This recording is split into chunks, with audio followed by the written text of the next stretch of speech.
ঘুমন্ত মানুষ স্বপ্নে যা কিছু দেখে সারা দুনিয়ার কোন মানুষ তার কিছুই দেখে না, ঠিক তেমনি ভাবে মরণকালে মুমূর্ষগ্রস্ত ব্যক্তি আখিরাতের যা কিছু দেখে দুনিয়ার জীবিত মানুষ তার কিছুই দেখে না। আল্লাহ রাসূল বলেন একদল মানুষের মরণকালে আজরাইল ফেরেশতা এসে আগে তাকে জাহান্নাম দেখায়, দেখাইয়া বলে এই জাহান্নাম থেকে আল্লাহ তোমাকে মুক্তি দান করেছেন। এরপরে তারে জান্নাত দেখায়, দেখাইয়া বলে এই জান্নাতে আল্লাহ তোমার ঠিকানা সাব্যস্ত করেছে। তোমার জান্নাতের ঠিকানায় তোমাকে পৌঁছে দেওয়ার জন্য আল্লাহ আমি আজরাইলকে আজকে তোমার কাছে পাঠাইছি। রাসূল বলেন জান্নাতের সিনারি দেখে আজরাইলের মুখে জান্নাতের সুসংবাদ শুনে এই মানুষটা দুনিয়ার সবকিছু ভুলে যায়। দুনিয়ার সবকিছু, বাড়ি ঘর, বিষয় সম্পত্তি, টাকা পয়সা, আত্মীয় স্বজন, বন্ধু বান্ধব, মা বাবা, ছেলে মেয়ে, দুনিয়ার কিচ্ছুই মনে থাকে না। সে শুধু জান্নাতে পৌঁছার জন্য পাগল করা হয়ে যায়। তখন সে আজরাইলকে বলতে থাকে মুহূর্ত দেরি করো না, আমাকে তাড়াতাড়ি আমার ঠিকানায় নিয়ে যাও, আমাকে তাড়াতাড়ি আমার ঠিকানায় নিয়ে যাও। এই বিবরণ দিয়ে রাসূল বলেন এই মানুষটা আল্লাহর সাক্ষাতে যেতে চায়, আল্লাহও তাকে তার সাক্ষাৎ দিতে চায়। এই ধরনের মরণ বিনা প্রস্তুতিতে হয় না, এই ধরনের মরণের জন্য প্রস্তুতির দরকার হয়। আরেক দল মানুষের মরণের কথা বলবো। রাসূল বলেন আরেক দল মানুষের মরণকালে আজরাইল এসে আগে তাকে জান্নাত দেখায়। আগের লোকটারে আগে কি দেখাইছিল, এখন দেখায় আগে জান্নাত দেখায়। দেখাইয়া বলেন জান্নাতের এই বাড়িটা আল্লাহ তোমার জন্য বানাইছিলেন, কিন্তু তুমি যে উপার্জনের ব্যবস্থা করো না, তোমার জন্য বরাদ্দ করা বাড়ি তোমার নাম থেকে ক্যান্সেল করে দেওয়া হলো, এই বাড়ি তুমি আর পাবে না কোনোদিন। তারপরে তাকে জাহান্নাম দেখায়, দেখায় বলে এখানে তোমার ঠিকানা তুমি নিজে সাব্যস্ত করেছো, তোমার সাব্যস্ত করার ঠিকানায় তোমাকে পৌঁছে দেওয়ার জন্য আজকে আল্লাহ আমাকে পাঠাইছেন। রাসূল বলেন আজরাইলের মুখে এই দুঃসংবাদ শুনে, জাহান্নামের ভয়ঙ্কর ঠিকানাটা দেখে যে কোনো মূল্যের বিনিময়ে তার প্রাণটা দেহ থেকে বের হতে চায়। তখন একটা খাঁচার ভিতরে যদি একটা পাখি থাকে, খাঁচার কারণে আপনি পাখিটা ধরতে পারতেছেন, তবুও খাঁচায় ধরা মাত্রই পাখিটা ছটফট করে কিনা। এমত অবস্থায় আপনি যদি খাঁচার এক পাশ দিয়ে কোনো রকম খাঁচার ভিতরে হাতটা ঢুকিয়ে দেন, তাহলে পাখিটাকে ছটফট করা পাখিটাকে যেমন ভাবে শক্ত করে ধরে বের করে নিয়ে আসেন, আল্লাহ রাসূল বলেন ঠিক সেইভাবে এই পাপিষ্টের প্রাণ যখন দেহ থেকে বের হতে চায় না, আজরাইল এই পাপিষ্টের দেহের ভিতরে হাত ঢুকাইয়া দিয়া ওই খাঁচার পাখির মতো ছিঁড়ে ভিড়ে প্রাণ বের করে নিয়ে যায়। রাসূল বলেন এই লোকটা আল্লাহর সাক্ষাতে যেতে চায় না, আল্লাহও তাকে সাক্ষাৎ দিতে চায় না। ঘটনা বুঝে থাকলে বলুন দ্বিতীয় লোকটার মতো মরণ চান না প্রথম লোকটার মতো? প্রথম লোকটার মতো মরণ হবে প্রস্তুতি ছাড়া, না প্রস্তুতি লাগবে? তাই রাসূল বলেন যার অন্তরে আল্লাহ হেদায়েতের নূর দান করেছেন তার প্রথম আলামত দুনিয়ামুখী হবে না, দ্বিতীয় আলামত আখিরাতমুখী হবে, 3 নম্বর আলামত শুভ মরণের জন্য প্রস্তুতি গ্রহণ। শুভ মরণের জন্য প্রস্তুতি আলামত 3টে বুঝে থাকলে এবার বলুন তো আমাদের সমাজে এমন মানুষ আছে কিনা যারা দুনিয়ামুখী, যারা আখিরাতমুখী নয়, যাদের মরণের শুভ মরণের কোনো ফিকির নাই? তাহলে সে বুঝতে হবে তার অন্তরে আল্লাহর দেওয়া নূর আছে নাই। যদি আমার শ্রোতাদের মধ্যে এখন এই মুহূর্তে কেউ যদি বুঝতে পারে থাকে, তাহলে তো রাসূলের হাদিস মতো বোঝা গেল আমি দুনিয়ামুখী, আমি আখিরাতমুখী না, আমার জন্য শুভ মরণের কোনো প্রস্তুতি নাই। এমন যদি কেউ টের পেয়ে থাকেন তাহলে আপনার জন্য একটা সুসংবাদ আছে। কেউ যদি টের পেয়ে থাকেন আপনার অন্তরে আল্লাহর দেওয়া নূর নাই, তাইলে তার জন্য একটা দুঃসংবাদ আছে। বলেছি না সুসংবাদ? হ্যাঁ সুসংবাদ, সন্দেহ করবেন না। রাসূলের বর্ণিত আলামত তিনটা শুনে যদি কেউ মনে মনে টের পেয়ে থাকেন আমি তো দুনিয়ামুখী, আমার অন্তরে আল্লাহর হেদায়েতের নূর নাই, আমি তো আখিরাতমুখী না, আমার অন্তরে আল্লাহর দেওয়া হেদায়েতের নূর নাই, আমার তো শুভ মরণের কোনো চিন্তা ভাবনা নাই, আমার অন্তরে আল্লাহর দেওয়া হেদায়েতের নূর নাই, এটা যদি কেউ টের পেয়ে থাকেন তাহলে তার জন্য একটা দুঃসংবাদ আছে বলেছি না সুসংবাদ। উঠার আগে আগে নিজের মনের সাথে নিজে প্রতিজ্ঞা করুন, আমার সাথে না, যার যার মনের সাথে প্রতিজ্ঞা করুন আজকের থেকে দুনিয়াটাকে হারাম উপায়ে উপভোগের চেষ্টা করব, আজকের থেকে ইবাদত বন্দেগীতে অবহেলা করব না, আজকের থেকে মরণের কথা ভুলে যাব না। উঠার আগে আগেই আল্লাহ আপনার অন্তরে হেদায়েতের নূর দান করে দেবেন। যারা টের পাইলেন যে আমার অন্তরে হেদায়েতের নূর আছে, আপনার জন্য যথেষ্ট পরিমাণ সুসংবাদের কথা বলা হয়েছে। যারা টের পেলেন আমার অন্তরে হেদায়েতের নূর নাই, তাদের জন্য একটা সুসংবাদ, উঠার আগে আগে নিয়ত করেন, নিজের সাথে নিজে প্রতিজ্ঞা করেন আজকের থেকে আমি হারাম খায়ে দুনিয়াটা উপভোগের চেষ্টা করব না, আজকের থেকে আমি নামাজ রোজা ইবাদত বন্দেগীতে অবহেলা করব না, আজকের থেকে আমি শুভ মরণের কামনা কখনো ছেড়ে দেব না।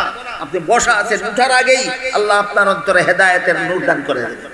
من يريد الله أن يهديه يشرح صدره للإسلام. بارك الله لنا ولكم في القرآن العظيم ونفعنا وإياكم بالآيات والذكر الحكيم. हजरत उलमाए किराम मुहतरम हाजिरीन, এলাকার সর্বস্তরের মুসলমান ভাইয়েরা আমার ও আমার পর্দানিশীন মা ও বোনেরা, মুসলমান হিসাবে আমাদের সকলের জানা থাকার কথা যে আল্লাহ পাক রব্বুল আলামিন হযরত আদম আলাইহিস সালাম থেকে নিয়ে মুহাম্মাদুর রাসূলুল্লাহ সাল্লাল্লাহু আলাইহি ওয়াসাল্লাম পর্যন্ত লক্ষাধিক নবী রাসূল পাঠিয়েছেন শুধুমাত্র মানুষের হেদায়েতে। সমস্ত নবী রাসূলকে আল্লাহ পাঠিয়েছেন দুনিয়াতে শুধুমাত্র মানুষের হেদায়েতে। যেই যুগে দুনিয়াতে নবী থাকবেন না সেই যুগে এই হেদায়েতের কাজের দায়িত্ব আলেমদের কাছে অর্পিত। নবীগণের আমলে নবীরা যেই দায়িত্ব পালন করতেন, নবীগণের অবর্তমানে আলেমগণ হুবহু নবীগণের দায়িত্ব পালন করে যাবে। কাজেই নবীগণেরও দায়িত্ব ছিল মানুষের হেদায়েত, আলেমগণেরও দায়িত্ব মানুষের হেদায়েত। তাই আমরা প্রথমেই বুঝে নেওয়ার চেষ্টা করি হেদায়েত জিনিসটা কি,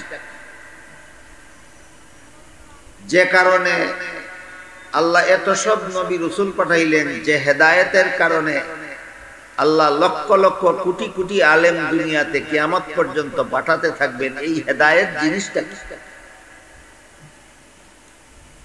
হেদায়েত শব্দের আবিধানিক অর্থ হলো পথ প্রদর্শন করা, পথ দেখায় দেওয়া। কিন্তু ইসলামের পরিভাষায় যে কোনো পথ প্রদর্শনকে হেদায়েত বলে। ইসলামের পরিভাষায় হেদায়েত বলে শুধুমাত্র চিরশান্তি এবং চিরমুক্তির পথ প্রদর্শনকে ইসলামে হেদায়েত বলা। অর্থাৎ যে পথে জীবন যাপন করলে চিরকালের জন্য শান্তি পাওয়া যাবে, যে পথে জীবন যাপন করলে চিরকালের জন্য মুক্তি পাওয়া যাবে, সেই পথ দেখাবার নাম ইসলামের পরিভাষায় হেদায়েত। মানুষের দুনিয়ার জীবন ক্ষণস্থায়ী, এটা বলার দরকার পড়ে।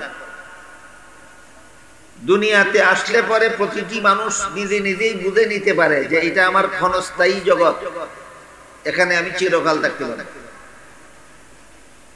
এই ক্ষণস্থায়ী জীবনটা কোন পথে পরিচালনা করবে পরকালের চিরস্থায়ী জগতে আমি সুখী হতে পারবো, আমি শান্তি লাভ করতে পারবো, মুক্তি লাভ করতে পারবো, সেই পথ দেখাবার নাম ইসলামের ভাষায় হিদায়াত। এই হেদায়েতের জন্যই আল্লাহ সমস্ত নবী রাসূল পাঠিয়েছেন। পরকালের চিরস্থায়ী জীবনে মানুষকে শান্তি এবং মুক্তির পথ দেখাবার জন্য সমস্ত নবী রাসূল আল্লাহ পাঠিয়েছেন। নবীগণের অবর্তমানে এই চিরশান্তি এবং চিরমুক্তির পথ দেখাবার দায়িত্ব পালন করে যাবেন কারা? উলামায়ে কেরাম। এই হেদায়েত চিরস্থায়ী শান্তি এবং চিরস্থায়ী মুক্তির পথ প্রদর্শন, এটার দুইটা স্তর আছে। একটা স্তর হলো পথ প্রদর্শন করে পথিককে সেই পথে ছেড়ে দেওয়া, পথ দেখাইয়া পথিককে সেই পথে চলতে বলে দেওয়া, তারপরে পথিক নিজের দায়িত্বে সেই পথে চলা না চলা তার ব্যাপার। আরেকটা স্তর হলো পথ প্রদর্শন করে পথিককে ছেড়ে দেওয়া নয়,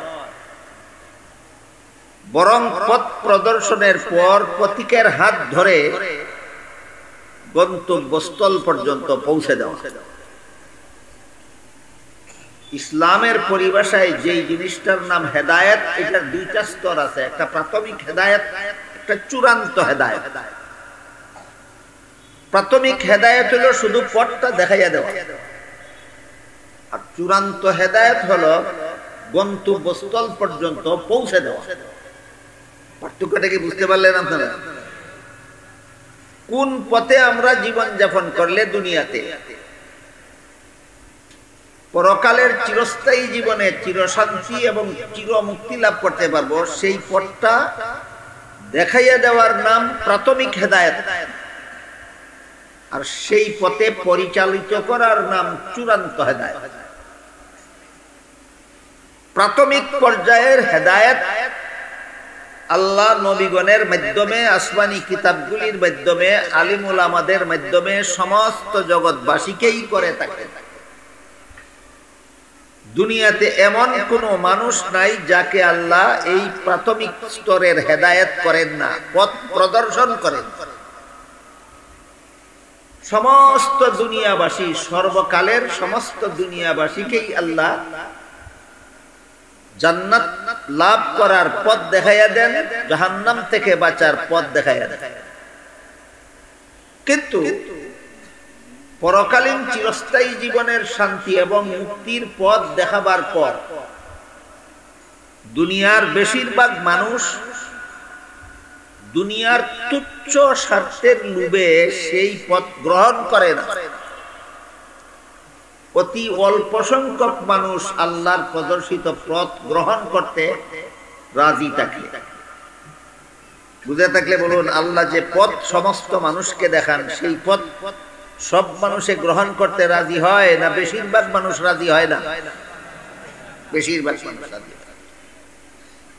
অতি অল্প সংখ্যক মানুষ আল্লাহর প্রদর্শিত পথে জীবন যাপন করতে রাজি হয়। এই জন্য যারা আল্লাহর প্রদর্শিত পথ চিনার পরে, জানার পরে, বুঝার পরে এই পথ অবলম্বন করতে যারা রাজি হয় না, আল্লাহ তাদেরকে গন্তব্যস্থল পর্যন্ত পৌঁছাতে রাজি না। আর আল্লাহর প্রদর্শিত পথ যারা গ্রহণ করতে রাজি, আল্লাহ তাদেরকে হাত ধরে তাদের গন্তব্যস্থল পর্যন্ত পৌঁছে দিতে রাজি।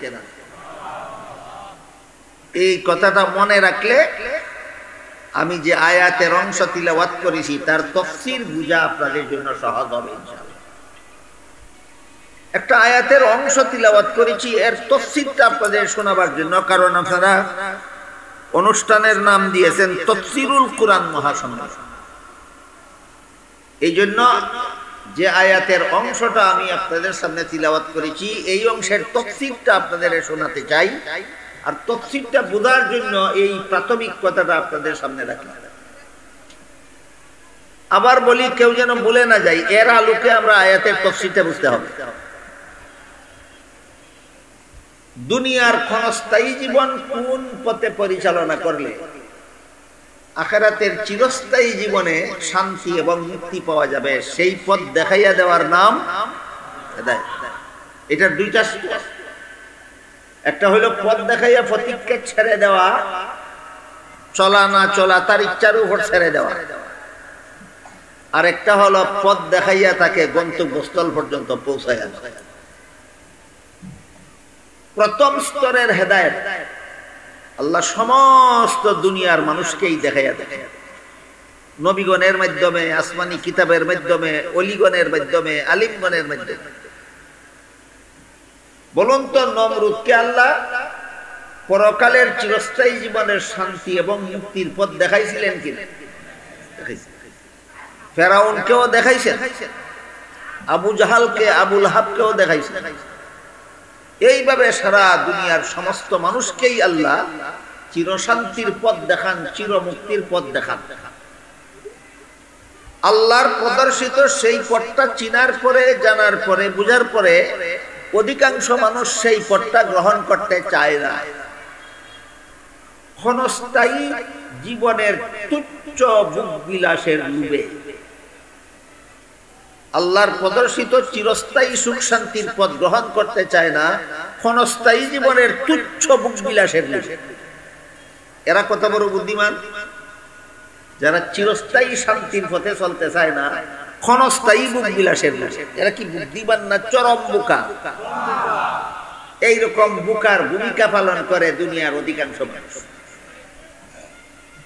অতি অল্প সংখ্যক মানুষ দুনিয়ার তুচ্ছ ভোগ বিলাসকে বিসর্জন দিতে রাজি হয়, আল্লাহর প্রদর্শিত পথে জীবন যাপন করে পরকালের চিরস্থায়ী শান্তি এবং মুক্তি লাভ করার আশায়। এরাই সত্যিকারের অর্থে বুদ্ধিমান। এমর্মে হাদিস শরীফে রাসূল করিম সাল্লাল্লাহু আলাইহি ওয়াসাল্লাম বলেন,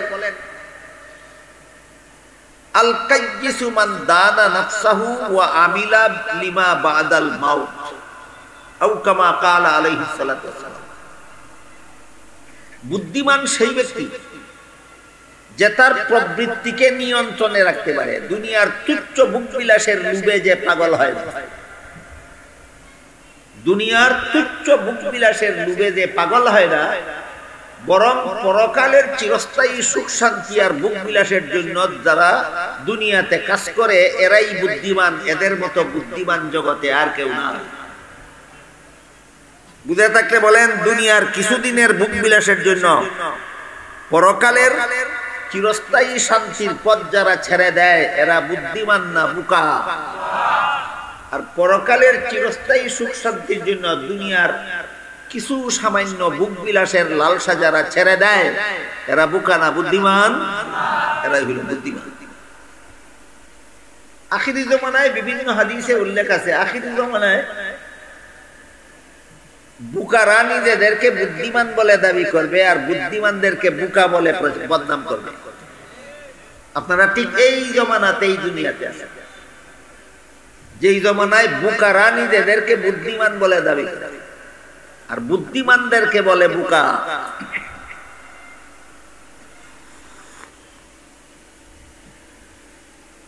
তো আল্লাহ পাক রব্বুল আলামিন প্রথম স্তরের হেদায়েত, পথ দেখানির কাজটা সর্বলোকের বেলায় করে। কোনো মানুষকে আল্লাহ ছেড়ে দেন না পরকালের চিরস্থায়ী জীবনের সুখ শান্তি আর ভোগ বিলাসের পথ না দেখাইয়া। একটা মানুষকে আল্লাহ ছেড়ে দেন না, সব মানুষকে এই হেদায়েতটা করেন। কিন্তু দুনিয়ার তুচ্ছ ভোগ বিলাসের লোভে অধিকাংশ মানুষ সেই পথ গ্রহণ করতে রাজি হয় না, তাদেরকে আল্লাহ দ্বিতীয় স্তরের হেদায়েতটা করেন না। অল্প সংখ্যক কিছু মানুষ যারা দুনিয়ার সামান্য কিছু তুচ্ছ ভোগ বিলাসের লোভ লালসা ছেড়ে দিতে রাজি হয়, পরকালের চিরস্থায়ী সুখ শান্তি আর ভোগ বিলাসের আশায়, আল্লাহ এদেরকে রাস্তা দেখাইয়া ছেড়ে দেন না। এদেরকে আল্লাহর কুদরতি হাতে এদের হাত ধরে এদেরকে জান্নাত পর্যন্ত আল্লাহ পৌঁছে দেন।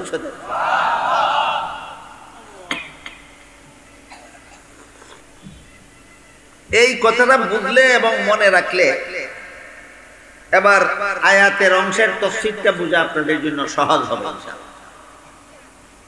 আল্লাহ পাক রব্বুল আলামিন বলেন, মান ইউরিদিল্লাহু আন ইয়াহদিয়াহু ইয়াশরাহ সাদরাহু লিল ইসলাম।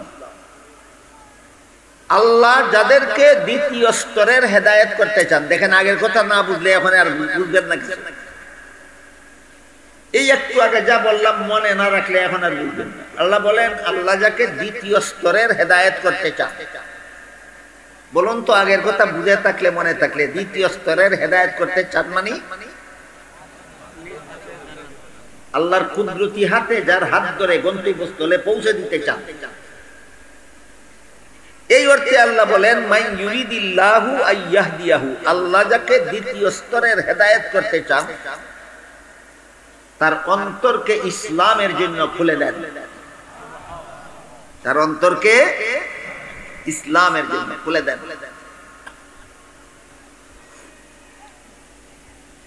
এই আয়াত নাযিল হওয়ার সাথে সাথে সাহাবায়ে কেরাম রাদিয়াল্লাহু তাআলা আনহুম আজমাইন মুহাম্মদুর রাসূলুল্লাহ সাল্লাল্লাহু আলাইহি ওয়াসাল্লামের কাছে জানতে চেয়েছিলেন, ওগো আল্লাহর রাসূল, আল্লাহ যে বললেন আল্লাহ যাকে হেদায়েত করতে চান তার অন্তরকে ইসলামের জন্য খুলে দেন, কোন মানুষের অন্তরকে ইসলামের জন্য খুলে দেওয়ার ব্যাখ্যা কি? আল্লাহ একটা মানুষের অন্তরকে ইসলামের জন্য খুলে দেন, এই খুলে দেওয়ার অর্থ কি? জবাবে রাসূল করিম সাল্লাল্লাহু আলাইহি ওয়াসাল্লাম বলেন, আল্লাহ কোন মানুষের অন্তরকে ইসলামের জন্য খুলে দেন কথার ব্যাখ্যা হলো আল্লাহ তার অন্তরে একটা নূর দান করেন। আল্লাহ তার অন্তরে একটা নূর দান করেন। নূর শব্দের আবিধানি করত আলো, কিন্তু ইসলামের পরিভাষায় যে কোনো আলোকে নূর বলে না। ইসলামের ভাষায় ওই আল্লাহ কর্তৃক পথ প্রদর্শনকে নূর বলে। আল্লাহ তার অন্তরে আল্লাহ এমন একটা অনুভূতি দান করেন যে অনুভূতির কারণে সে আল্লাহর প্রদর্শিত পথ ছাড়া অন্য পথে চলতেই পারে না। এই এমন একটা অনুভূতি আল্লাহ তার অন্তরে দান করেন। তো আমরা শব্দটাই আপাতত স্মরণ রাখি, ব্যাখ্যা পরে বোঝার চেষ্টা করি। সাহাবায়ে কেরামের প্রশ্নের জবাবে রাসূল বললেন, আল্লাহ কোন মানুষের অন্তরকে ইসলামের জন্য খুলে দেন তার ব্যাখ্যা হইল তার অন্তরে একটা নূর দান করেন। এই নূর তো চর্মচোখে দেখার জিনিস না। নূর আল্লাহর হেদায়েতের নূর, এটা চোখে দেখা যায় না। তাও দান করেন শরীরে না অন্তরে? অন্তর তো এমনিই দেখা যায় না। আবার আল্লাহর এই অদৃশ্য নূরটা মানুষের অদৃশ্য অন্তরের মধ্যে দান করেন। তাই সাহাবায়ে কেরাম আবার রাসূলকে জিজ্ঞাসা করলেন, ওগো আল্লাহর রাসূল, কার অন্তরে আল্লাহ নূর দান করলেন আর কার অন্তরে নূর দান করলেন না? এটা তো দেখে চিনার উপায় নাই। দুই কারণে। এক নম্বর কারণ অন্তরটাই দেখা যায় না, দুই নম্বর কারণ নূরও দেখা যায় না। দেখা যায় না অন্তরের মধ্যে, দেখা যায় না নূর আল্লাহ দান করলেন। অন্যরা বুঝবে কিভাবে কার অন্তরে আল্লাহর হেদায়েতের নূর দান করলেন আর কার অন্তরে করলেন না? এই প্রশ্নের জবাবে রাসূল করিম সাল্লাল্লাহু আলাইহি ওয়াসাল্লাম বলেন, যদিও হেদায়েতের নূর চোখে দেখা যায় না, কিন্তু যার অন্তরে আল্লাহ হেদায়েতের নূর দান করেন তিনটা আলামতের দ্বারা তাকে চেনা যাবে পরিষ্কার। তার অন্তরে যে আল্লাহ নূর দান করছেন সেটা চোখে দেখা যাবে না, কিন্তু তিনটা আলামতের দ্বারা তাকে পরিষ্কার ভাবে চেনা যাবে যে এই লোকটার অন্তরে আল্লাহ হেদায়েতের নূর দান করেছেন। এই লোকটার হাতে আল্লাহ কুদরতি হাতে ধরে জান্নাতে পৌঁছে দিবেন।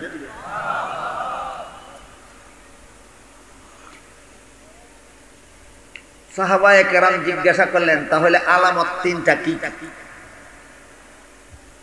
যে তিন আলামতের দ্বারা পরিষ্কার ভাবে বোঝা যাবে কার অন্তরে আল্লাহ হেদায়েতের নূর দান করেছেন আর কার অন্তরে হেদায়েতের নূর দান করেননি।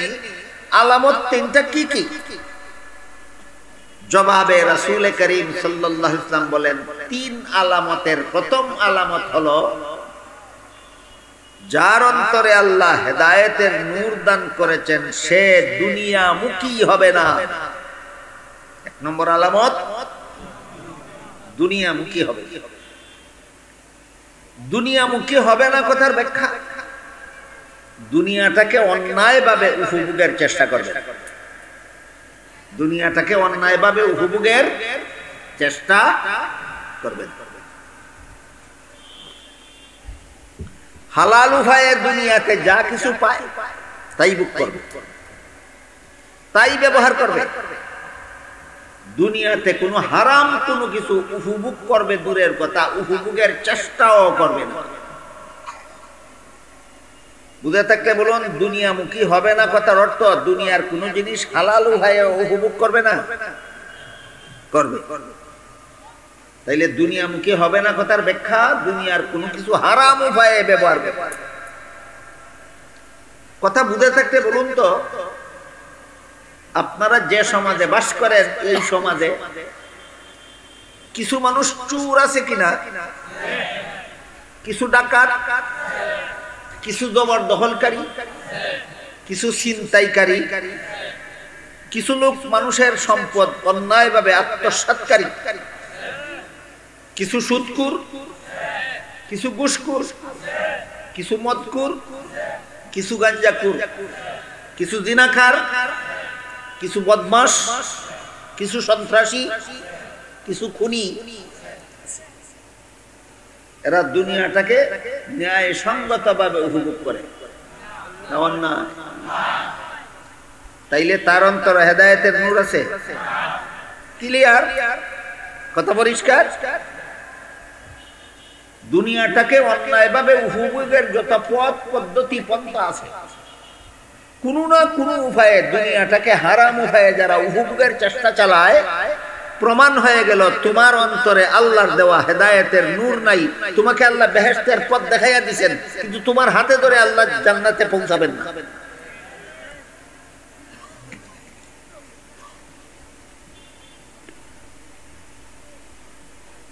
এর মানে হলো মানুষটা দুনিয়ামুখী হবে না, দুনিয়াকে অন্যায়ভাবে উপভোগের চেষ্টা করে। 3 প্রকার লোভে পড়ে মানুষ দুনিয়াকে অন্যায়ভাবে উপভোগ করতে চায়।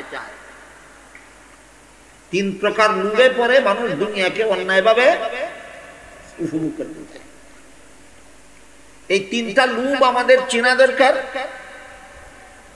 আল্লাহর চূড়ান্ত হেদায়েত পেতে হলে 3 প্রকার লোভ থেকে অন্তরকে পরিষ্কার করা দরকার।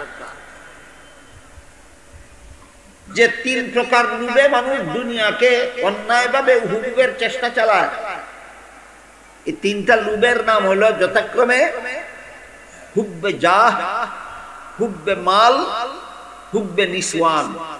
বাংলায় মানের লোভ, ধনের লোভ, নারীর লোভ। কিছু মানুষ মানের লোভে দুনিয়াকে হারাম উপায়ে উপভোগ করে, কিছু মানুষ ধনের লোভে দুনিয়াকে হারাম উপায়ে উপভোগ করে, কিছু মানুষ নারীর লোভে দুনিয়াকে হারাম উপায়ে উপভোগ করে। দুনিয়াকে অন্যায়ভাবে উপভোগ করে কত প্রকার লোভে? 3 প্রকারের। প্রথম প্রকারের নাম মানের লোভ, দ্বিতীয় প্রকারের নাম ধনের লোভ, তৃতীয় প্রকারের নাম নারীর লোভ। মানের লোভের উদাহরণ পদ দখলের আন্দোলন, পদ দখলের আন্দোলন। একটা অযোগ্য, একটা পদের অযোগ্য একটা মানুষ, তার অযোগ্যতার কারণে লোকেরা তাকে এই পদে দিতে রাজি না। যদি এরপরও এই অযোগ্য লোককে পদে দেওয়া হয়, তাহলে তার দ্বারা লোকের অনিষ্ট সাধন। যেমন ধরেন মসজিদের ইমামতিও তো একটা পদ, কি বলেন? কোন যোগ্যতার দরকার নাই। সূরা কেরাত সহি হওয়ার দরকার কিনা? সহি শুদ্ধ উযু গোসল জানা লাগবে কিনা? নামাজের মাসআলা মাসাইল জানা লাগবে কিনা? একটা লোকের কোরআন তেলাওয়াত সহি না, সহি শুদ্ধ উযু গোসল জানে না, নামাজের মাসালা মাসাইল জানে না, ইমামের পদটা দখল করতে চায়, ইমামের পদটা দখল করতে, মুসল্লিরা তাকে দিতে রাজি না। কেন? তারে এই পদে দিলে প্রত্যেক দিন সমস্ত মুসল্লিদের 5 বেলার নামাজ নষ্ট করবে। আপনার কথা বুঝেন কিনা? যার কেরাত সহি না, সহি শুদ্ধ উযু গোসল জানে না, যে নামাজের মাসালা মাসাইল জানে না, তারে ইমামতির পদে দিলে কোনো ক্ষতি নাই। কি ক্ষতি? প্রতিদিন প্রতিদিন শত শত মুসল্লিদের নামাজ বিনষ্ট করে ছেড়ে দেবে। এই কারণে মুসল্লিরা তারে এই পদটা দিতে রাজি না। রাজি না হওয়াটা অন্যায় না চূড়ান্ত ন্যায়, কিন্তু সে এই পদটা দখল করবে। এই পদটা দখল করার জন্য যদি সে কমিটির লোকদের ঘুষ দেয়, স্থানীয় প্রশাসনকে ঘুষ দেয়, থানাকে ঘুষ দেয়, ঘুষ দেয় কমিটি ম্যানেজ করে, প্রশাসন ম্যানেজ করে, থানাওয়ালা ম্যানেজ করে, এরা সবে মিললে জুড়েই তাকে মসজিদে ইমাম নিয়োগ করে দেয়। মুসল্লিদের আর কোনো ক্ষমতা থাকে না অমান্য করা। বলেন তো কিসের লোভে কি করলো? মানের লোভে পদ দখল করলো। বলেন আমার কোন উদাহরণ বুঝে থাকলে, কিসের লোভে কি করলো? মানের লোভে পদ দখল করলো। এটা 1 নম্বর হারাম উপায়ে দুনিয়া উপভোগ করার লালসা, মানের লোভ, পদের লোভ। এদের ব্যাপারে হাদিস শরীফে রাসূল করিম সাল্লাল্লাহু আলাইহি ওয়াসাল্লাম বলেন, কয়েকদল মানুষের প্রতি আল্লাহ কঠিন হাসরের বিচারে রহমতের দৃষ্টিতে তাকাবেন। আপনারা কি মনে করেন হাসরের দিন আল্লাহ যাদের প্রতি রহমতের দৃষ্টিতে তাকাবেন না তারা ভাগ্যবান না কপাল ফুরা? কয়েক দল কপাল ফুরার মধ্যে একদল আল্লাহ রাসূল বলেন, আম্মা কওমান ওয়াহুম লাহু কারিহুন, তার অযোগ্যতা এবং অনিষ্টতার কারণে লোকে তারে পদটা দিতে চায় না, কিন্তু সে চলে বলে কলে কৌশলে পদটা দখল করে নিয়ে যায়। এই কপাল ফুরার প্রতি হাসরের মাঠে আল্লাহ রহমতের দৃষ্টিতে তাকাবেন না। সুতরাং দূরে যারা পদ দখল করে এরা খুব বুদ্ধিমান। কেমন বোকা? সাধারণ বোকা। যেই দিন আল্লাহ রহমতের দৃষ্টিতে তাকালেই তুমি জাহান্নাম থেকে বাঁচবে। যেদিন আল্লাহ রহমতের দৃষ্টিতে না তাকালে তোমার জাহান্নাম ছাড়া গতি নাই, সেই দিন আল্লাহর রাসূল বলে গেছেন, তোমার দিকে আল্লাহর রহমতের দৃষ্টিতে তাকাবেন না, তোমার জাহান্নাম ছাড়া ঠিকানা নাই। কোন অপরাধে তুমি অযোগ্য হয়ে হওয়া সত্ত্বেও মানুষের চাহিদার বিরুদ্ধে তুমি চলে বলে কলে কৌশলে তুমি মানুষের পদ দখল করে নিয়েছে।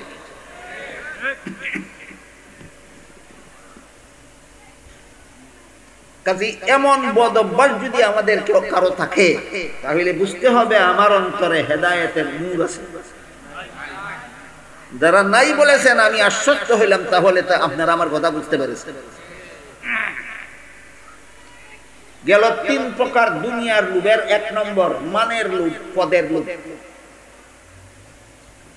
দ্বিতীয় প্রকার হইল ধনের লোভ। চুরি করে ধনের লোভে না মানের লোভে? ডাকাতি করে ধনের লোভে, ছিনতাই করে ধনের লোভে, জবরদখল করে ধনের লোভে, অপরের সম্পদ অন্যায়ভাবে আত্মসাৎ করে ধনের লোভে, সুদ খায় ধনের লোভে, ঘুষ খায় ধনের লোভে। বলেন তো আমাদের সমাজে ধনের লোভী, দুনিয়াতে ধনের লোভী মানুষ আছে কিনা? এই ধনের লোভীদের পরিণতি কি হবে হাসরের মাঠে? হাদিস শরীফে রাসূল করিম সাল্লাল্লাহু আলাইহি ওয়াসাল্লাম বলেছেন, দুনিয়াতে যদি কেউ অপরের ধন অন্যায়ভাবে গ্রহণ করে থাকে, ঘুষের মাধ্যমেই হোক, সুদের মাধ্যমেই হোক, চুরির মাধ্যমেই হোক, ডাকাতির মাধ্যমেই হোক, দুনিয়াতে যদি কেউ অপরের ধন অল্পই হোক বেশিই হোক আত্মসাৎ করে থাকে, তাহলে হাসরের মাঠে আত্মসাৎকারীর আমল নামায় যদি কোনো সওয়াব থাকে, নেক আমল থাকে, যে যাদের দন অন্যায়ভাবে গ্রহণ করেছিল তাদেরকে দিয়া দিতে হবে, তাদেরকে দিয়া দিতে হবে।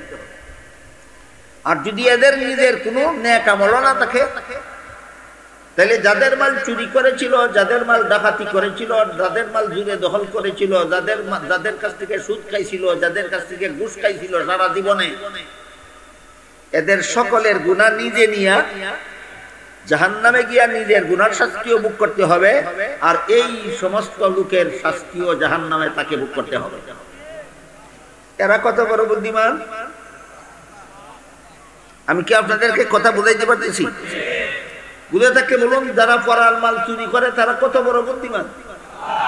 যার মাল চুরি করছস তার গুনাহ তুই নিয়া জাহান্নামে গিয়া তোর গুনার সাজাও ভোগ করবে, যার মাল চুরি করছস তার গুনার সাজাও তুই ভোগ করবে। যার কাছ থেকে সুদ খাইছস, সুদ যারা খায় একজনের কাছ থেকে খায় না শত শত মানুষের কাছ থেকে খায়? যাদের কাছ থেকে ঘুষ খাইছস, ঘুষ যারা খায় একজনের কাছ থেকে খায় না শত শত মানুষের কাছ থেকে খায়? এই সমস্ত মানুষের গুনার শাস্তি সুদকুর ঘুষকুর একা জাহান্নামে গিয়া ভোগ করতে হবে। কথা বুঝে থাকলে বলুন, চুরেরা কত বড় বুদ্ধিমান, ডাকাতেরা কত বড় বুদ্ধিমান, সুদকুরের দল কত বড় বুদ্ধিমান, ঘুষকুরের দল কত বড় বুদ্ধিমান। এত বড় বোকা হলো কেন? তার অন্তরে হেদায়েতের নূর নাই।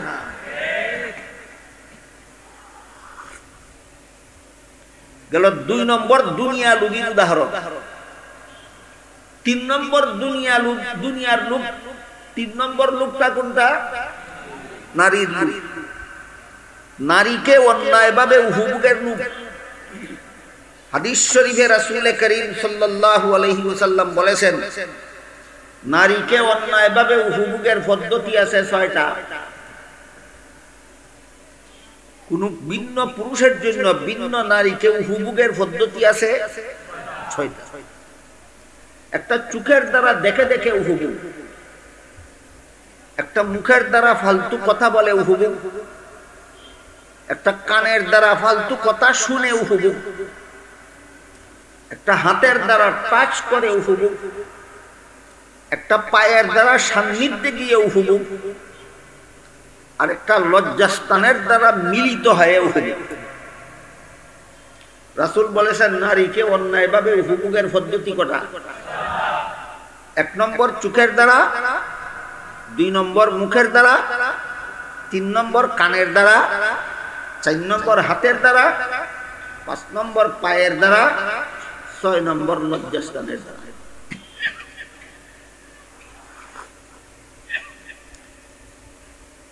একটা থেকে আরেকটা গভীর, আরেকটা থেকে আরেকটা গভীর। সবচেয়ে হালকা পদ্ধতির উপভোগ হইল চোখের দ্বারা। আমার কথা বুঝে থাকলে এবার আমি আপনাদের জিজ্ঞাসা করি, আপনারা যে সমাজে বাস করেন, এই সমাজের কোন পুরুষ কি চোখের দ্বারা কোন মহিলাকে কখনো উপভোগ করে? কোন সময়? নারী যখন পর্দায় থাকে তখন, না নারী যখন বেপরদা হয়। হাদিস শরীফে রাসূল করিম সাল্লাল্লাহু আলাইহি ওয়াসাল্লাম বলেন, লাআনাল্লাহুন নাযিরা ওয়াল মানযুরা ইলাইহি। মর্ম হলো, যেই নারী বেপরদা হইল এই নারীর উপর আল্লাহর লানত, আর যে পুরুষ বেপরদা নারীকে চোখের দ্বারা উপভোগ করলো এই পুরুষের উপর আল্লাহর লানত।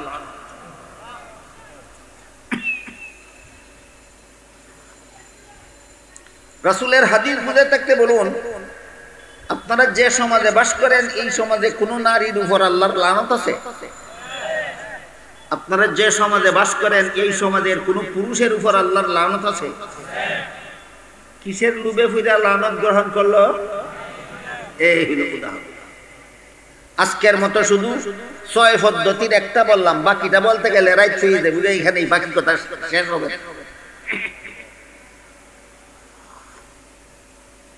এই জন্য পবিত্র কোরআনে আল্লাহ পাক রব্বুল আলামিন বলেন,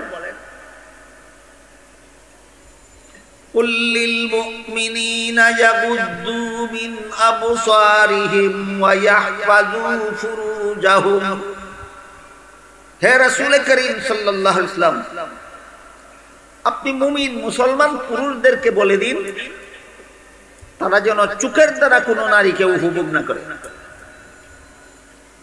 তবেই তাদের পক্ষে চরিত্র রক্ষা করা সম্ভব হবে। وَقُلْ لِلْمُؤْمِنَاتِ يَغْضُضْنَ مِنْ أَبْصَارِهِنَّ وَيَحْفَظْنَ فُرُوجَهُنَّ। আর মুমিন মুসলমান মহিলাদেরকে বলে দিন তারাও যেন চোখের দ্বারা কোনো পুরুষকে উপভোগ না করে, তবেই তাদের সতীত্ব রক্ষা হবে। পুরুষদেরকেও আল্লাহ চোখের দ্বারা উপভোগ করতে নিষেধ করে দিয়েছেন, মহিলাদেরকেও আল্লাহ চোখের দ্বারা উপভোগ করতে নিষেধ করে দিয়েছেন। আল্লাহর এই নিষেধ পালনের একমাত্র ব্যবস্থা পর্দা। আল্লাহর এই নিষেধ পালনের একমাত্র ব্যবস্থা পর্দা।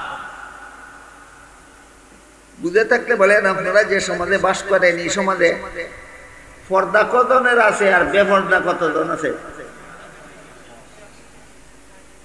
যারা যারা বেপর্দা আছে তাদের সকলের অন্তরেই আল্লাহর নূর আছে। আপনারা কি টের পাইতেছেন কার অন্তরে নূর আছে, কার অন্তরে নূর নাই? বুঝে আসে কিনা?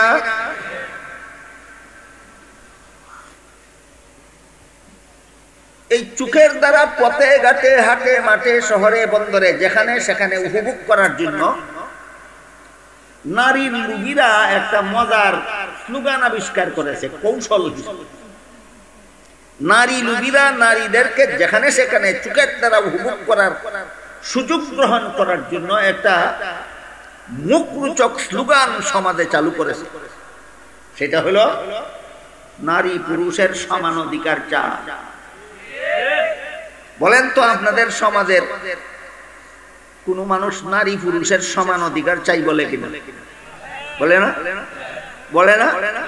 একজন দুইজন না লক্ষ লক্ষ লক্ষ লক্ষ মানুষ বাংলার জমিনে স্লোগান দেয় নারী পুরুষের সমান অধিকার চাই। এই সমান অধিকার একটা মুখরোচক স্লোগান, শুনতে বড় চমৎকার শোনা যায়, কিন্তু মতলব খারাপ। কিভাবে মতলব খারাপ?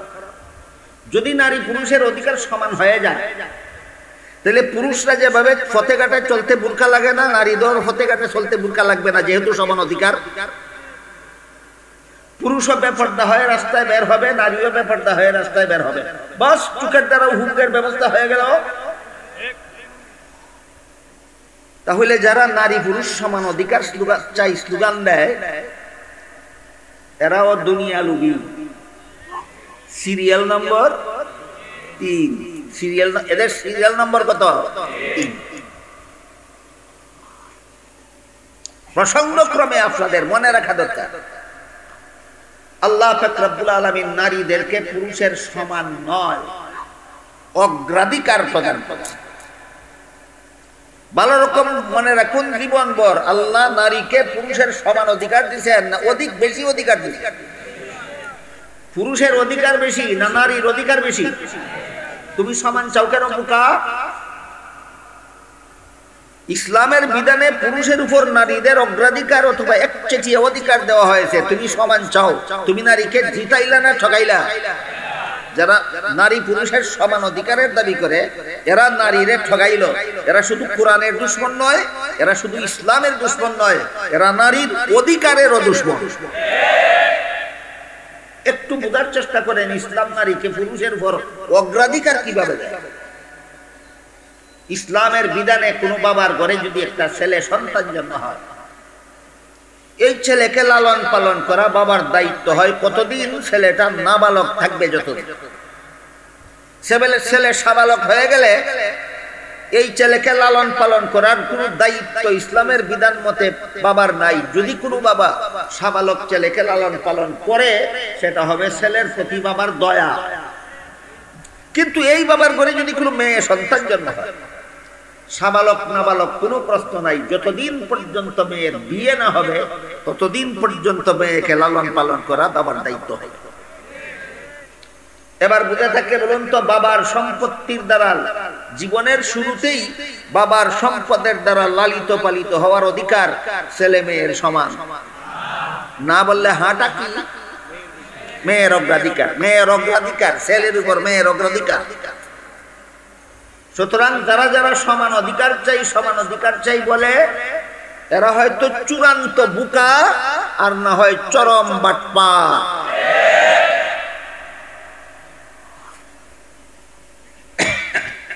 কথা লম্বা হয়ে যাবে, আজকের মতো একটা উদাহরণই থাকুক। এই উদাহরণের মাধ্যমে বুঝলেন কিনা আল্লাহ ছেলের অধিকার বেশি দিয়েছেন না মেয়ের অধিকার বেশি দিয়েছেন? মেয়ের অধিকার বেশি দিয়েছেন। তারপরও সমান অধিকার চাই বলে কেন? পুরুষের মতো মহিলাদেরকেও বেপর্দা করে রাস্তায় বের করান। রাস্তায় বের হলে তাদের সুযোগ সুবিধাটা কি হবে? চোখের দ্বারা উপভোগের ব্যবস্থা হয়ে যায়। মহিলারা ঘর থেকে বেপর্দা হয়ে রাস্তায় বের হলে এই সমস্ত পুরুষদের সুযোগ সুবিধাটা কি হবে? পথে ঘাটে চোখের দ্বারা উপভোগের ব্যবস্থা হয়ে যায়। এরাও দুনিয়া লুবি, সিরিয়াল নম্বর 3।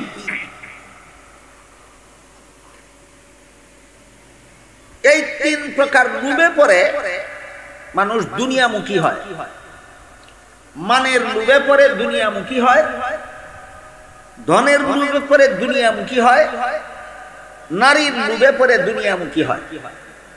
রাসূল বলেন যারা ধনের লোভে পড়েও দুনিয়ামুখী হবে না, মানের লোভে পড়েও দুনিয়ামুখী হবে না, নারীর লোভে পড়েও দুনিয়ামুখী হবে না, একটা আলামত পাওয়া গেল তার অন্তরে আল্লাহর হেদায়েতের নূর আছে।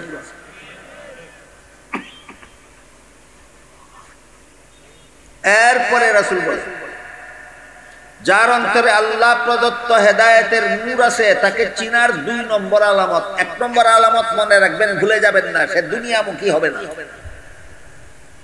যার অন্তরে আল্লাহর দেওয়া হেদায়েতের নূর আছে তার প্রথম আলামত দুনিয়ামুখী হবে না। এর ব্যাখ্যা এতক্ষণ শুনাইলাম, দুনিয়ামুখী হবে না কথার ব্যাখ্যা। রাসূল বলেন 2 নম্বর আলামত হলো ওই লোকটা আখিরাতমুখী হবে। 1 নম্বর আলামত দুনিয়ামুখী হবে না, আর 2 নম্বর আলামত আখিরাতমুখী হবে। এবার আখিরাতমুখী হবে কথার ব্যাখ্যা কি? আখিরাতমুখী হবে কথার ব্যাখ্যা হলো দুনিয়ার জীবনের যত কাজের সুফল আখিরাতে পাওয়া যায় এই সব কাজ নিয়ে জীবন ভর ব্যস্ত থাকবে। দুনিয়ার জীবনের যেসব কাজের সুফল, দুনিয়াতে গৃহস্থী করলে আখিরাতে দান পাওয়া যায়, দুনিয়াতে দোকানদারি করলে আখিরাতে মুনাফা পাওয়া যায়, দুনিয়াতে চাকরি করলে আখিরাতে বেতন পাওয়া যায়। তাহলে আপনারাই বলুন দুনিয়াতে কি করলে আখিরাতে ফল পাওয়া যায়? নেকামল। বুঝেন নাই? একমাত্র নেকামল, আল্লাহর ইবাদত বন্দেগী, এইগুলি দুনিয়াতে করলে তার আসল সুফল আখিরাতে পাওয়া যায়। কোন একটা মানুষ আখিরাতমুখী হওয়ার ব্যাখ্যা হলো যত কাজের সুফল আখিরাতে পাওয়া যায় এই সবগুলি কাজ নিয়ে জীবন ভর ব্যস্ত থাকবে। কতদিন? 5 বেলার নামাজ চলে আখিরাতে বেহেশতের চাবি পাওয়া যায়। হাদিস শরীফে রাসূল বলেছেন আস-সালাতু মিফতাহুল জান্নাহ, নামাজ বেহেশতের চাবি। নামাজ বেহেশতের চাবি। আপনারা যে সমাজে বাস করেন এই সমাজের বেশিরভাগ মুসলমান নামাজ পড়ে নাকি নামাজ পড়ে না?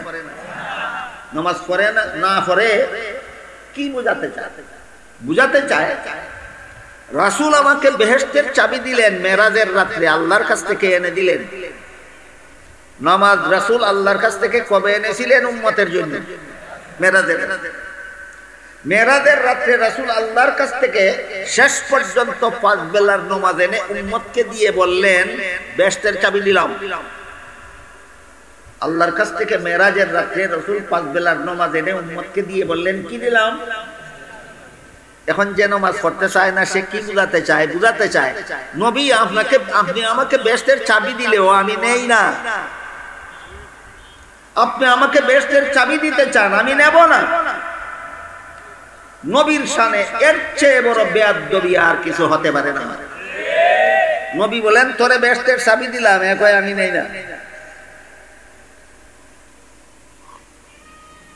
কাজেই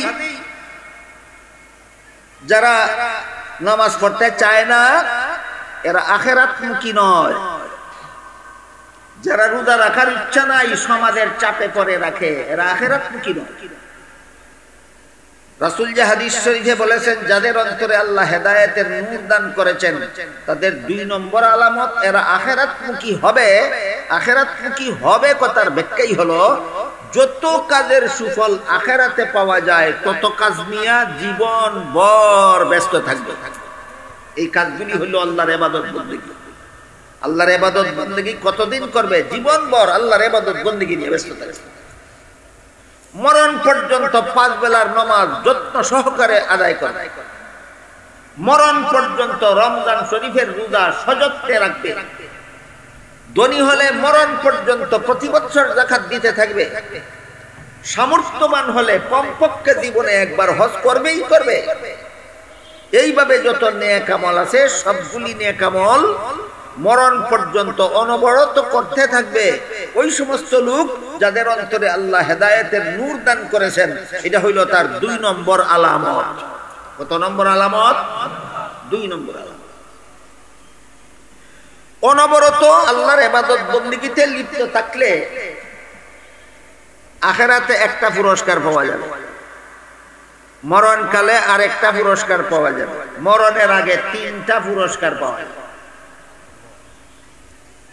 আল্লাহর ইবাদত যথাসময়ে আল্লাহর ইবাদত নিয়ে জীবনভর ব্যস্ত থাকলে ফজরের সর্বমোট নামাজ 4 রাকাত, গরিব টাইম মিলাইয়া পড়তে 4 মিনিট লাগে।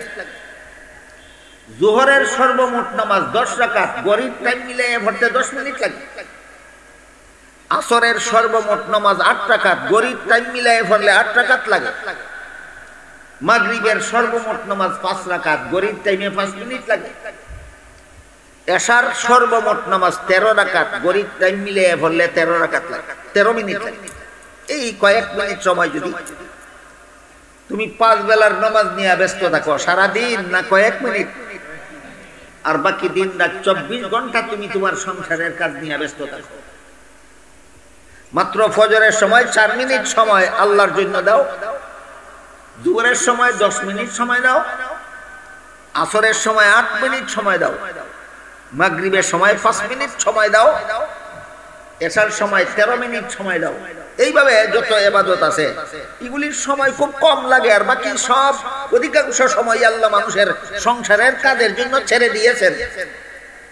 সারাদিন গৃহস্থী করো বাধা নাই, সারাদিন ব্যবসা করো বাধা নাই, সারাদিন চাকরি করো বাধা নাই, দিন রাত 24 ঘন্টা সংসারের কাজ করো বাধা নাই, ফজরের সময় মাত্র 4 মিনিট দাও। এই তো অবস্থাটা না? এতটুকু করতে যারা রাজি, আল্লাহ এদেরকে আখিরাতে দিবেন একটা পুরস্কার, মরণকালে দিবেন একটা পুরস্কার, মরণের আগে দিবেন 3টা পুরস্কার। একটা একটা করে বলি শুনেন। আল্লাহ পাক রব্বুল আলামিন বলেন, ইন্নাল্লাযীনা আমানু ওয়া আমিলুস সালিহাতি লাহুম জান্নাত। যে সমস্ত মুমিন বান্দারা নেক আমল নিয়ে ব্যস্ত থাকে তাদের আখিরাতের পুরস্কার হইল জান্নাত। আখিরাতের পুরস্কার বুঝলেন? এবার বুঝেন মরণকালের পুরস্কার। আল্লাহ বলেন, ইন্নাল্লাযীনা ক্বালু রাব্বুনাল্লাহু সুম্মা ইসতাকামু তাতানাজ্জালু আলাইহিমুল মালাইকাতু আল্লা তাখাফু ওয়া লা তাহজানু ওয়া আবশিরু বিল জান্নাতিল্লাতী কুনতুম তুআদুন। আল্লাহ বলেন, যারা নেক আমল নিয়ে আখিরাতে পুরস্কার পাওয়ার কাজকর্ম নিয়ে জীবন ভর ব্যস্ত থাকে, 24 ঘন্টা না 24 ঘন্টার কয়েক মিনিট, এই কয়েক মিনিট যারা আখিরাতের আমল নিয়ে যারা ব্যস্ত থাকবে, মরণকালে শয়তান যতই চেষ্টা করুক তাদেরকে ঈমান হারা করবার, আমি আল্লাহর রহমতের ফেরেশতা পাঠাইয়া তাদেরকে ঈমান নিয়ে মরণের ব্যবস্থা করে থাকি। এটা কোন সময়ের পুরস্কার? মরণকালের পুরস্কার। মরণকালে যারা ঈমান নিয়ে মরতে পারে তাদের জন্য চিরস্থায়ী জান্নাতের গ্যারান্টি আছে। মরণকালে যারা ঈমান নিয়ে মরতে পারে না, আখিরাতে তাদের জাহান্নামের গ্যারান্টি আছে। কোন গ্যারান্টি নিয়ে মরতে চান? তাহলে কি করতে হবে? মরণকালে জান্নাতের গ্যারান্টি নিয়ে মরতে হলে মাঝে মধ্যে নামাজ পড়তে হবে না, নিয়মিত জীবনভর ইবাদত বন্দেগী নিয়ে ব্যস্ত থাকতে হবে। এটা হইল আল্লাহর ইবাদত বন্দেগী নিয়ে আখিরাতের পুরস্কার পাওয়ার মতো আমল নিয়ে যারা জীবনভর লিপ্ত থাকে তাদের মরণকালীন পুরস্কার। এই মরণকালীন অবস্থার বিবরণ অনেক লম্বা, আমি যদি সেটা বিস্তারিত বলতে চাই এখানেই রাত পোহায় যাবে, বাকি কথা বলা হবে না।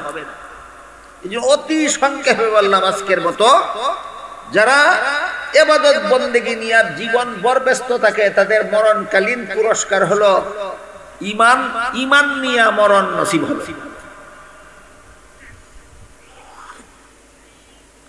আর যারা পরকালের আমল নিয়ে দুনিয়াতে ব্যস্ত থাকবে তাদের দুনিয়ার পুরস্কার কথা তিনটা। আখিরাতের পুরস্কারটা কি? জান্নাত। মরণকালীন পুরস্কারটা কি? ঈমানের জান্নাতের গ্যারান্টি, ঈমান সহ মরণ। আর দুনিয়ার পুরস্কার তিনটার ঘোষণা দিয়ে আল্লাহ বলেন, وعد الله الذين آمنوا منكم وعملوا الصالحات ليستخلفنهم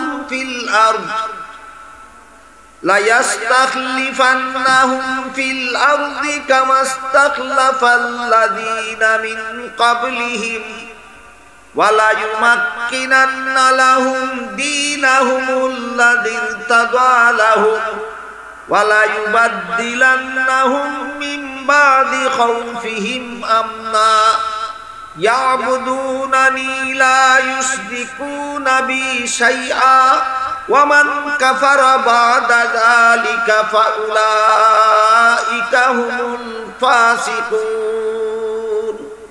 এই আয়াতে আল্লাহ বলেন, হে মুমিন মুসলমানেরা, তোমরা যারা নেক আমলে ব্যস্ত, নেক আমল নিয়ে ব্যস্ত থাকবে, এই যে নেক আমল পরকালে পুরস্কার হওয়ার কাজ, আমি আল্লাহ তোমাদেরকে তিনটা পুরস্কার দেব দুনিয়ার জীবনে। আখিরাতে পুরস্কার পাওয়ার কাজ নিয়ে দুনিয়ার জীবনে ব্যস্ত থাকলে আল্লাহ তিনটা পুরস্কার দিবেন। কবে? দুনিয়ার জীবনে। এক নম্বর পুরস্কার দেব, দুনিয়ার শাসন ক্ষমতা তোমাদের হাতে তুলে দেব। আল্লাহ যদি শাসন ক্ষমতা মুসলমানের হাতে তুলে দেন, কোন বেদিনে ছিনিয়ে নিতে পারবে? দুই নম্বর পুরস্কার দিব, তোমাদের ইসলাম ধর্মকে আমি আল্লাহ সারা বিশ্বে প্রতিষ্ঠা করে দেব।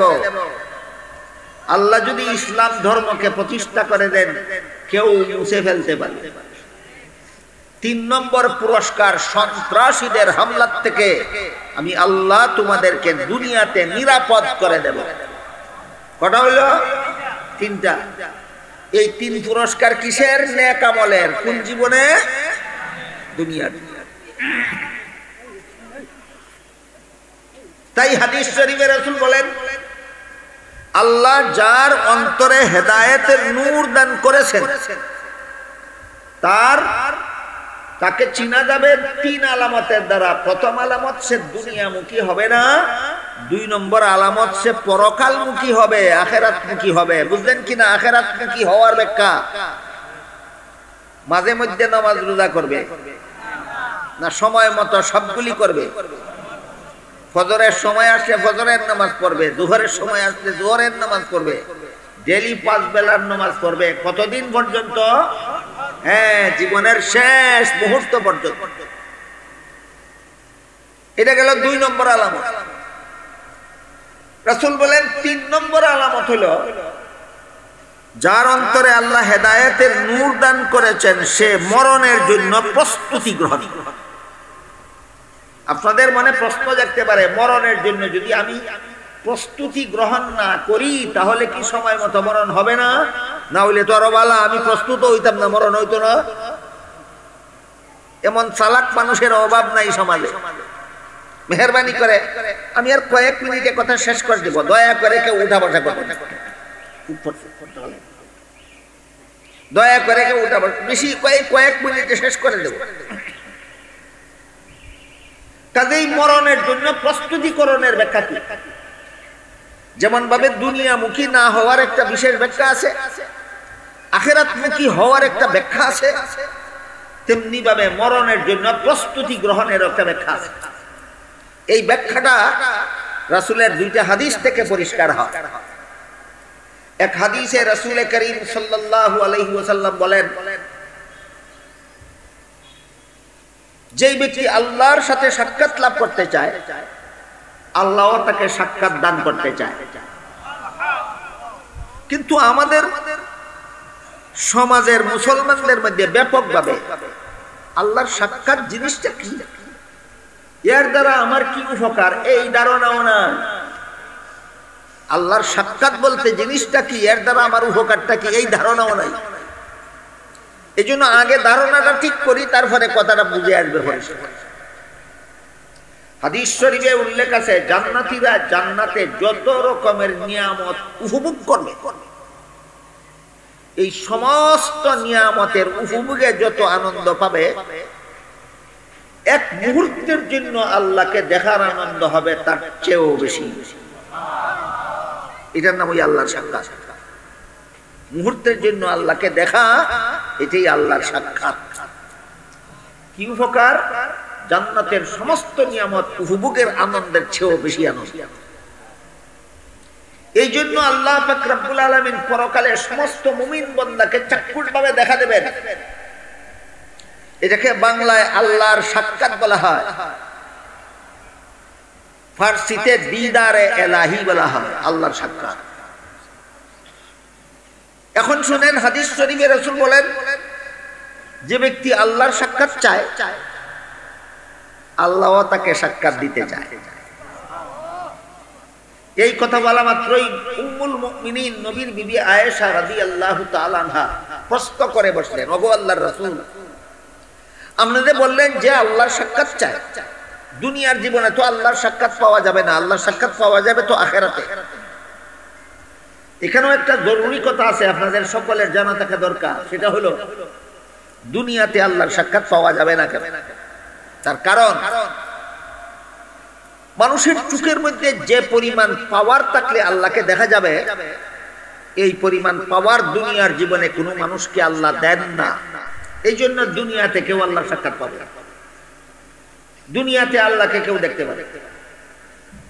আপনাদের মনে আক্ষেপ দেখতে পারে, যায় হায়, যদি আমার চোখে আল্লাহ দুনিয়াতেই তারে দেখার মতো পাওয়ার দিতেন, দুনিয়াতেই আল্লাহকে দেখতে পারতাম, কতই না ভালো হইতো। কিন্তু আপনার এই আফসোসটা, আপনার আক্ষেপটা বৃথা। তার কারণ, দুনিয়াতে যদি আপনার চোখে আল্লাহকে দেখার মতো পাওয়ার আল্লাহ দিতেন, অবশ্যই দুনিয়াতে আপনি আল্লাহকে দেখতে পারতেন, কিন্তু তখন আপনার ঈমান গ্রহণযোগ্য হতো না। আল্লাহকে দেখার পরে ঈমান আনলে ঈমান কবুল হয় না, না দেখে ঈমান আনলে ঈমান কবুল হয়। এবার বলেন তো, দুনিয়াতে আল্লাহকে দেখার মতো পাওয়ার আমার চোখে না দিয়ে আল্লাহ আমাকে কি পরিমাণ বঞ্চিত করলেন, না মহা উপকার করলেন। উপকারটার নাম কি? ঈমান কবুল হওয়ার ব্যবস্থা। উপকারটার নাম কি? আল্লাহ যে আপনাদের এত বড় উপকার করলেন, আমাদের তো অনেকের খবরই নাই যে আল্লাহ এই উপকারটা, কত বড় উপকারটা করলেন, আমরা তো জানিই না। না জানলে আল্লাহরে চিনবো কিভাবে? আল্লাহ আমার প্রতি কত বড় দয়াল। আল্লাহকে, আল্লাহর এই উপকারিতা না জানলে আমি বুঝবো কিভাবে আল্লাহ আমার উপর কত বড় দয়া করেছেন, আমাকে দুনিয়াতে আল্লাহকে দেখার মতো পাওয়ার আমার চোখে না। এই কথা বোঝার পরে এবার মূল কথা বোঝা সহজ। নবীর বিবি আয়েশা রাদিয়াল্লাহু তাআলা আনহা নবীকে প্রশ্ন করলেন, আপনি যে বললেন যারা আল্লাহর সাক্ষাৎ চায়, আল্লাহও তাদেরকে সাক্ষাৎ দিতে চায়, আল্লাহর সাক্ষাৎ তো মরণের আগে হবে না, আল্লাহর সাক্ষাৎ হবে মরণের পরে। তাইলে আপনাদের কথার অনিবার্য অর্থ দাঁড়ায়, যে মরতে চায় আল্লাহ তারে দেখা দিতে চায়। আপনাদের কথার অর্থ এই দাঁড়ায়, যে মরতে চায় আল্লাহ তাকে সাক্ষাৎ দিতে চায়। কোন কোন মানুষ আছে মরতে চায়? কেউ তো মরতে চায় না, সবাই তো বাঁচতে চায়। তাহলে আপনার কথাটা তো কোনো অর্থবহ কথা হইল না, এটা তো অন্তঃসার শূন্য কথা হইল। তখন রাসূল করিম সাল্লাল্লাহু আলাইহি ওয়াসাল্লাম হযরত আয়েশার প্রশ্নের জবাব দিলেন, আয়েশা শোনো, মানুষের মরণ দুই প্রকার। সারা দুনিয়ার সমস্ত মানুষ মরণকালে দুই প্রকারের কোনো এক প্রকারে মরণ হয়। দুই প্রকারের কোনো এক প্রকারে মরণ হয়। সকল মানুষের মরণ দুই প্রকার। এক প্রকার মানুষের মরণকালে যেই ফিরিস্তা তার প্রাণ বের করতে আসেন, সেই ফিরিস্তা এসে আগে তাকে জাহান্নাম দেখান। এটা একদল মানুষের মরণকালের অবস্থা বলতে রাসূল বলেন একদল মানুষের মরণকালে যেই ফিরিস্তা তার প্রাণ বের করতে আসেন, সেই ফিরিস্তা আগে তাকে জাহান্নাম দেখান।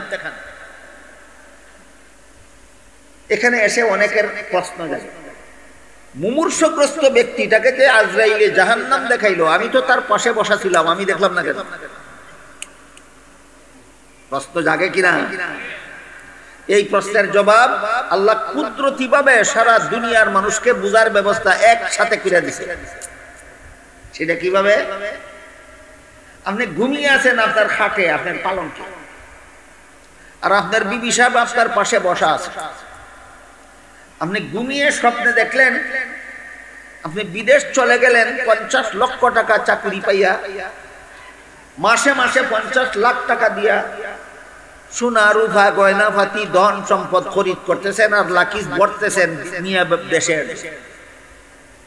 এমত অবস্থায় বিবি সাহেব আপনাকে ধাক্কা দিয়া বললো, বেলা বাজে 9টা, এখনো ঘুম থেকে যাচ্ছ না, খাইবা কোন সময়? ঘুম ভাঙ্গার পরে বললেন, সর্বনাশ করছো। কি করে সর্বনাশ করছি? আমার লাখ লাখ টাকার সম্পদ তোর এক ধাক্কায় শেষ। তখন যদি বিবি কয়, তুমি পাগল, তোমার মাথা পানি ডালা দরকার, তুমি যদি লাখ লাখ টাকার সম্পদ দেখে থাকো, আমি তোমার পাশে বসা ছিল, আমি দেখলাম না কেন? এই প্রশ্নের যেই জবাব, সক্রাতের মানুষটার পাশে হাজার হাজার শত শত আত্মীয় স্বজন বসা থাকে, সে যদি জান্নাত অথবা জাহান্নাম দেখে থাকে, অন্যরা দেখলো না কেন? ওই প্রশ্নের সেই জবাব। জবাবের সারমর্ম, ঘুমন্ত মানুষ স্বপ্নে যা কিছু দেখে, সারা দুনিয়ার কোন মানুষ তার কিছুই দেখে না। ঠিক তেমনি ভাবে মরণকালে মুমূর্ষগ্রস্ত ব্যক্তি আখিরাতের যা কিছু দেখে, দুনিয়ার জীবিত মানুষ তার কিছুই দেখে না। এবার শুনেন মূল কথা। ফাঁকে ফুঁকে এই শয়তানি যুক্তির জবাব দেই কেন? কারণ আমাদের সমাজে কিছু জ্ঞান পাপীর আবির্ভাব হয়েছে। এরা বড় বড় শিক্ষিত, এরা শুধু ইসলামের কথার বিরুদ্ধে এই যুক্তি দিয়ে একটা প্রশ্ন করে মুসলমানের অন্তরে সন্দেহ সৃষ্টি করার।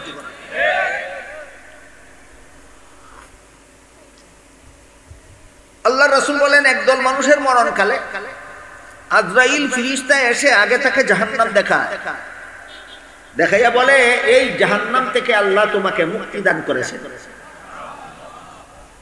এরপরে তারে জান্নাত দেখাইয়া বলে, এই জান্নাতে আল্লাহ তোমার ঠিকানা সাব্যস্ত করেছে।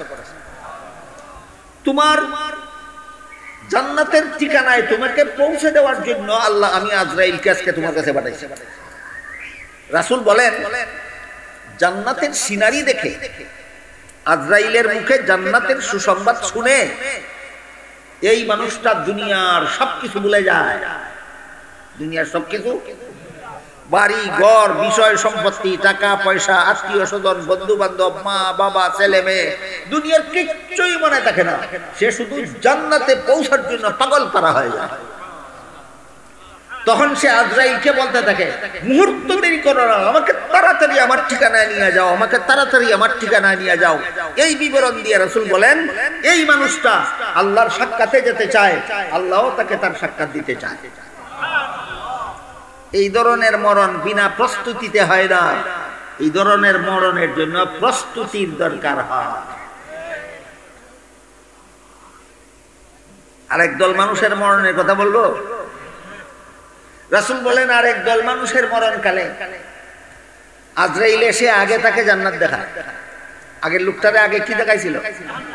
এখন দেখায় আগে জান্নাত দেখায় বলেন, জান্নাতের এই বাড়িটা আল্লাহ তোমার জন্য বানাইছিলেন, কিন্তু তুমি এটা উপার্জনের ব্যবস্থা করো না। তোমার জন্য বরাদ্দ করা বাড়ি তোমার নাম থেকে ক্যান্সেল করে দেওয়া হলো, এই বাড়ি তুমি আর পাবে না কোনোদিন। তারপরে তাকে জাহান্নাম দেখায় বলে, এখানে তোমার ঠিকানা তুমি নিজে সাব্যস্ত করেছো। তোমার সাব্যস্ত করার ঠিকানায় তোমাকে পৌঁছে দেওয়ার জন্য আজকে আল্লাহ আমাকে পাঠাইছেন।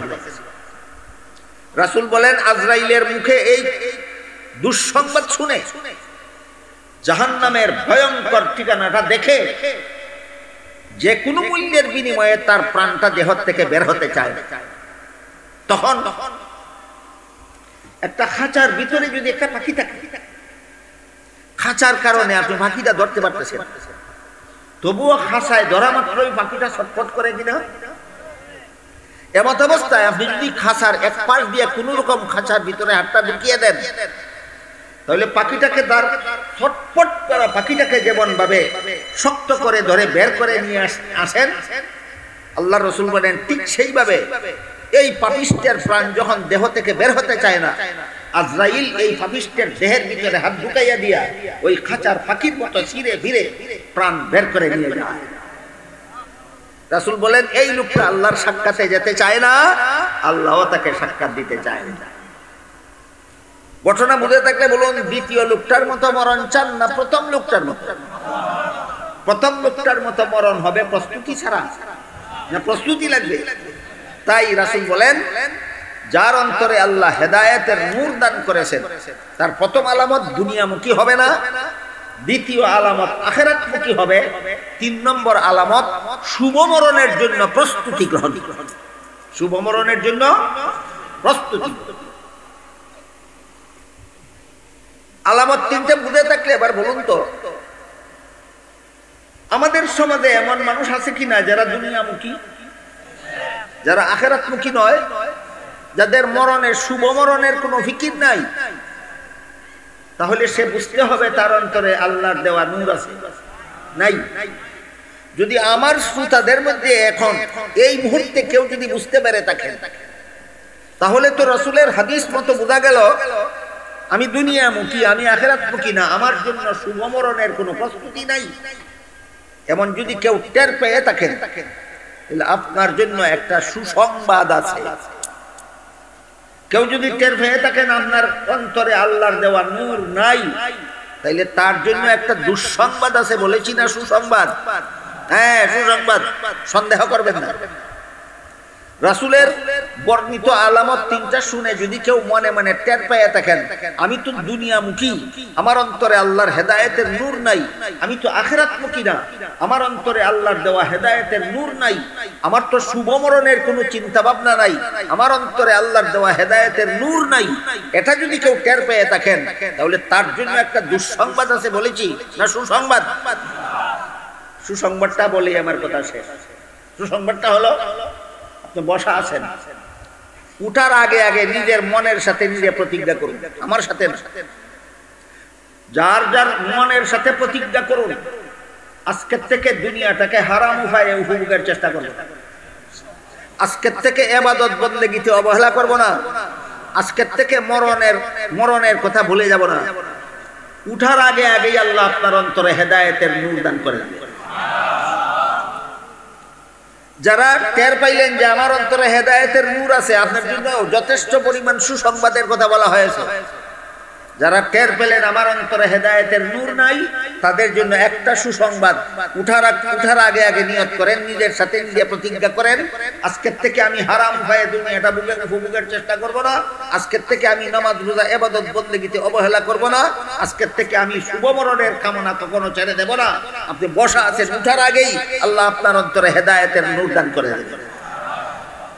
এই আয়াতের তাফসীরের আলোকে আল্লাহ আমাদের সকলের অন্তরে যেন আল্লাহর চূড়ান্ত হেদায়েতের নূর দান করেন। সবাই বলুন আমিন। সুবহান রাব্বিকা রাব্বিল ইজ্জাতি আম্মা ইয়াসিফুনা ওয়া সালামুন আলাল মুরসালিন ওয়ালহামদুলিল্লাহি রাব্বিল আলামিন। আগেই ঘোষণা দেওয়া হয়েছে দোয়া হবে, দোয়াতে সবাই শরীক হবেন। আমি খুব শর্টকাটেই দোয়া করব, আমার অনেক দূরে যেতে হবে। আগামীকাল নাকি হরতালের ঘোষণা হয়েছে, এই জন্য আগামীকাল আমি গাড়ি নিয়ে চলতে পারবো না, এই জন্য আজকে রাতের ভিতরে আমি আগামীকালের প্রোগ্রামে পৌঁছে যেতে হবে। কি মনে করেন আমার তাড়াহুড়ার কেমন আছে? এই জন্য দুয়ার ভরে যদি আপনারা হাজার হাজার মানুষ আমাকে ঘেরাও করে ফেলেন মুসাফার জন্য, আগামীকালের প্রোগ্রামটা নষ্ট হয়ে যাবে। ইসলামের বিধান হইল একজনে একটা সোয়াবের কাজের নিয়ত করেছিল, সুযোগ পাইল না, আল্লাহ তাকে পুরাপুরি সোয়াব দিয়া দিবে। যাদের মুসাফার নিয়ত আছে সুযোগ পাইলেন না, সোয়াব কম হবে না পুরাপুরি? আর যদি বলেন আপনার সোয়াবের দরকার নাই, আপনার প্রোগ্রামটা নষ্ট করানোই দরকার, তাহলে মুসাফার জন্য হাত বাড়াবে। আর যদি মনে করেন যে না আমরা সোয়াবের ওই দরকার, তাহলে কেউ মুসাফার জন্য হাত বাড়াবেন। আল্লাহুম্মা সাল্লি আলা সাইয়্যিদিনা ওয়া নাবিয়িনা মাওলানা মুহাম্মদ ওয়া আলা আলিহি ওয়া সাহবিহি ওয়া বারিক ওয়া সাল্লিম কামা তুহিব্বু ওয়া তারদা আদাদা মা তুহিব্বু ওয়া তারদা। সম্মানিত উপস্থিতি, হুজুরের লিখিত বই মুহাত কি ও কেন আর অন্যান্য পুস্তিকা যে আছে আমরা যারা সংগ্রহ করার ইচ্ছুক, আমাদের আরপিনগর ঈদগাহ ময়দানের গেইটে হুজুরের গাড়িতে দায়িত্বশীল আছেন। আপনারা যারা বই সংগ্রহ করার ইচ্ছুক আপনারা দয়া করে গাড়ি থেকে বই সংগ্রহ করে নিয়ে যাবেন।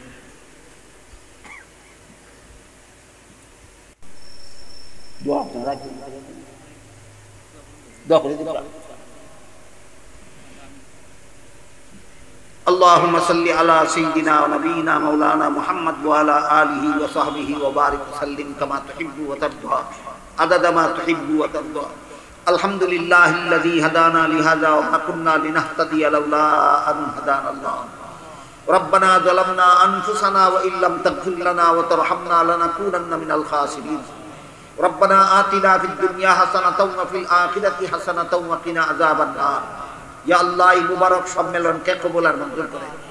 ইয়া আল্লাহ, এই তাফসীর সম্মেলনের উসিলায় আমাদের জিন্দেগানকে হেদায়েত করুন, সমস্ত মুমিন মুসলমান মুর্দেগানকে নাজাত দান করুন।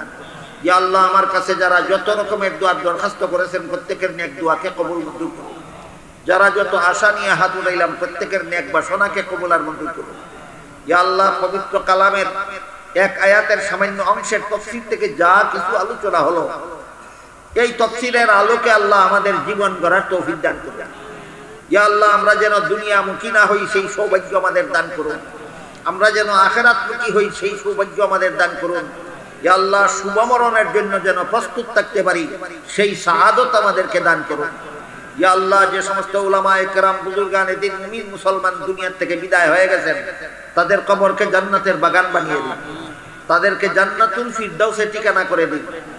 আর যে সমস্ত উলামায়ে কেরাম বুজুর্গানে দিন মুমিন মুসলমান এখনো দুনিয়াতে বেঁচে আছেন, তাদের সবাইকে হায়াতের তৈয়্যিবা দান করে দিন, তাদের পবিত্র জীবন দান করুন। ইয়া আল্লাহ, আয় আল্লাহ, সারা দুনিয়ার সমস্ত মজলুম মুসলমানদেরকে সাহায্য করুন। বিশেষত ফিলিস্তিনি মজলুম মুসলমানদের পাশে দাঁড়াবার মতো কোনো শক্তি পরাশক্তি দুনিয়াতে নাই। হে আল্লাহ, আপনি সমস্ত শক্তির চেয়ে মহাশক্তি। ইয়া আল্লাহ, আমরা তাদেরকে আপনার হাওলা করলাম। ইয়া আল্লাহ, ফিলিস্তিনের পক্ষ শক্তি আপনি হয়ে যান। ইয়া আল্লাহ, আপনি ফিলিস্তিনি মজলুম মুসলমানদেরকে গাইবি সাহায্য করুন। আর সারা দুনিয়ার সমস্ত জালিম সন্ত্রাসী অত্যাচারী এদেরকে হেদায়েত করুন। যাদের কপালে হেদায়েত নাই তাদেরকে আপনার কুদরতি হাতে দমন করে আপনার অসহায় বান্দা বান্দি, শিশু, রোগী, বৃদ্ধদেরকে আপনি হেফাজত করুন। ইয়া আল্লাহ, আমাদের সকলের পক্ষ থেকে লক্ষ লক্ষ কোটি কোটি দুরূদ আর সালাম রাসূল করিম সাল্লাল্লাহু আলাইহি ওয়াসাল্লামের রওজা শরীফে পৌঁছে দিন। ربنا تقبل منا انك انت السميع العليم وتب علينا انك انت التواب الرحيم وسبحان ربك رب العزة عما يصفون وسلام على المرسلين والحمد لله رب العالمين آمين برحمتك يا ارحم الراحمين। আস্তে আস্তে ধীরে ধীরে